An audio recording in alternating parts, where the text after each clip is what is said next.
When Call of Duty Black Ops 1 came out, I was only 9 years old. I didn't have a console other than the Wii at the time, but always wanted to play the game, so my friend and I would go over to his house after school and hang out, often playing Black Ops 1, Search and Destroy, or Zombies.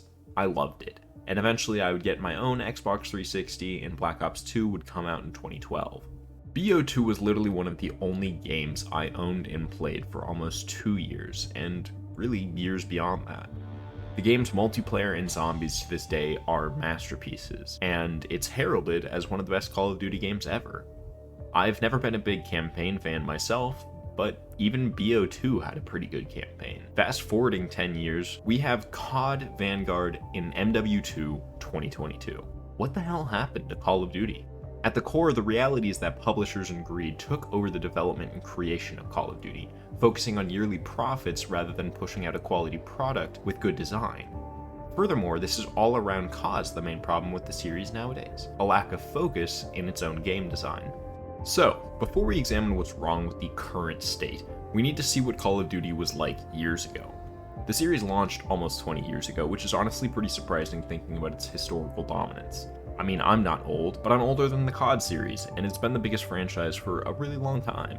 The original Call of Duty focused heavily on the campaign experience, providing 3 different versions with an American, British, and Soviet campaign, set up during World War II.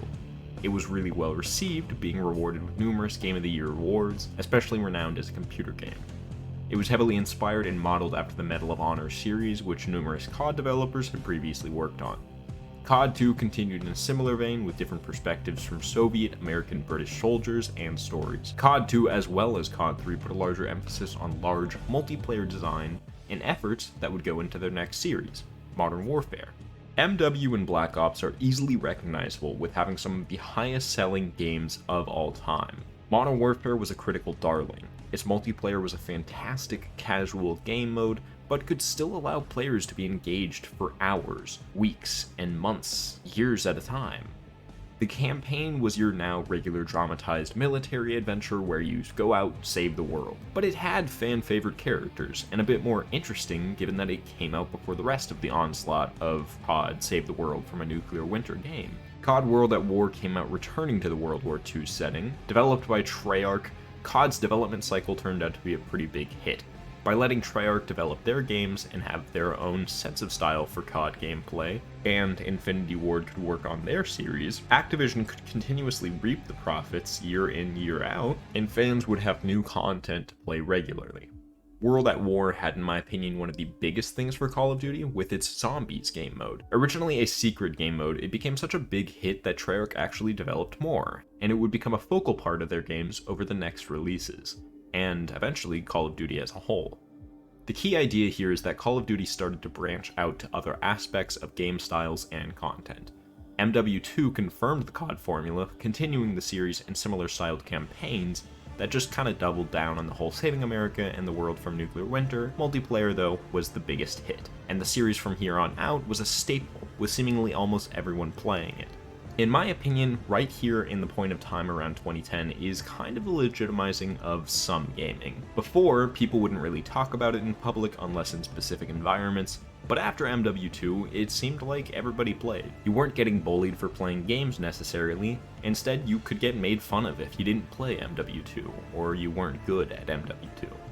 The game was still heavily casual though, and was very unbalanced. Certain weapons were disgustingly better than others, and you could do some pretty crazy stuff. But that's what Call of Duty was about, and why MW2 was so successful. The game was casual fun at its best, and was heavily replayable, and ultimately a social experience, meaning you could get anyone to play, and have some fun with it. This continues for some time, with critiques and complaints here and there as BO1, MW3, and BO2 all release.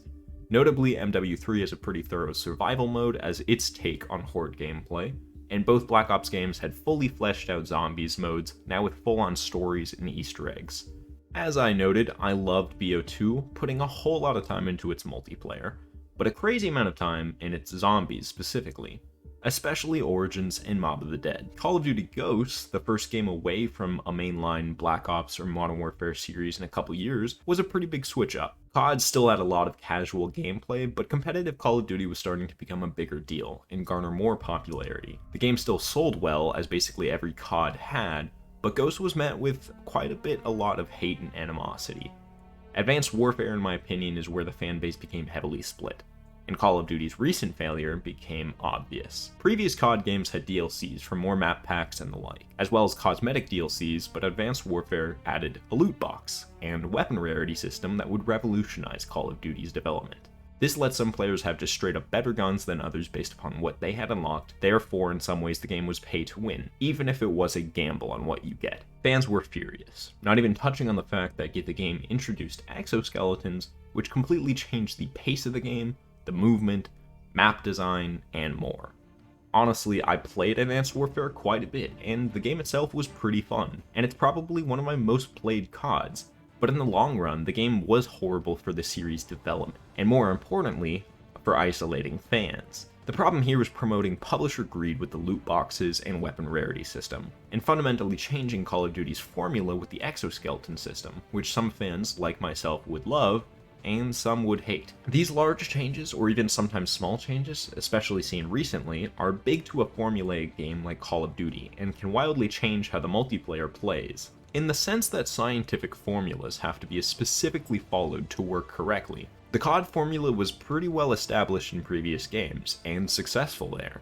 Yet, in my opinion, not a single Call of Duty game since probably BO2, or maybe Call of Duty Ghosts, has been able to replicate that formula. Now, some games do actually feel pretty good, and I've enjoyed, and have garnered some support from pretty serious, dedicated fan bases, but not a single game in years has been able to unite the fan base on enjoying a game like the older Black Ops or Modern Warfare series. The main difference here is the later game lack of design focus, game bloat, also just lack of depth in content, and furthermore, a shift towards hyper-balancing each year. Starting off, while zombies became a traditional Call of Duty experience in Treyarch games, it started to be added and copied in different formulas by different developers.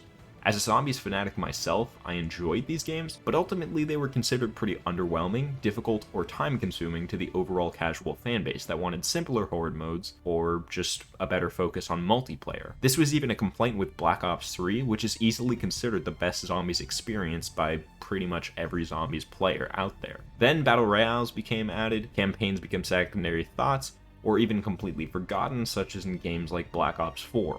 No longer is your character in multiplayer a unnamed operative of a military unit, but a named operator, sometimes with special abilities to use throughout the multiplayer game. In the most recent years, though, the series has moved more towards its original boots-on-the-ground style of combat, while keeping the specific operator aspect, adding in collaborations and characters from previous Call of Duty games.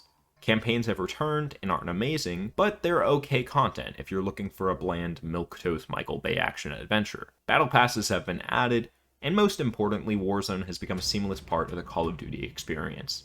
While COD has returned to boots on the ground, Warzone, an integration of mainline Call of Duty to coincide, has neutered the game. By doing this, COD has arguably abandoned the original successful feel and gameplay of older games, but also made their games feel confusingly similar. What I mean by this is modern Call of Duty now has similar HUD, map design, game modes, and more. The most unique parts of the recent game, Vanguard, is its Zombies mode, which is the biggest steaming pile of garbage game mode in a title with as big of a budget as Call of Duty I've ever seen. And this is coming from someone who even enjoyed Advanced Warfare's Exo Zombies. The largest differences between games now are odd engine, HUD, and mechanical differences that ultimately seem insignificant and may not even be immediately recognizable to casual players, but fundamentally change the playstyle of each game, the time to kill, and the speed at which it's played.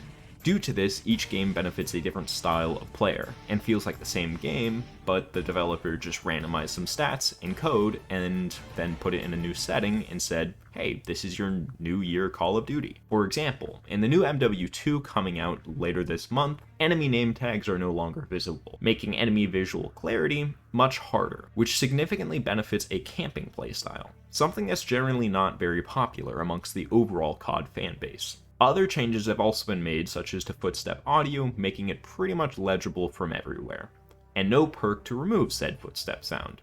which also heavily favors players that are minimally moving. Furthermore, the game's TTK is fairly low, which leaves players not camping minimal time to react to a player tucked away in a corner behind a wall, and ample time for the camping player to respond to the visual and auditory indications. Despite backlash, MW2's beta is the biggest beta launch in Call of Duty history. So, ultimately, COD isn't showing signs of dying off anytime soon, and still has a die-hard community of players, with even older games still having some dedicated fanbase. The overall franchise has made over $30 billion since its release in 2003, with only Tetris and Super Mario being above it, which is a truly astonishing achievement for an Activision. So, while in my opinion, Call of Duty has had a bit of a downfall, and definitely a fall from grace, and sales indicate that games aren't doing as well as some of the older games, that doesn't mean COD isn't a blockbuster like it used to be.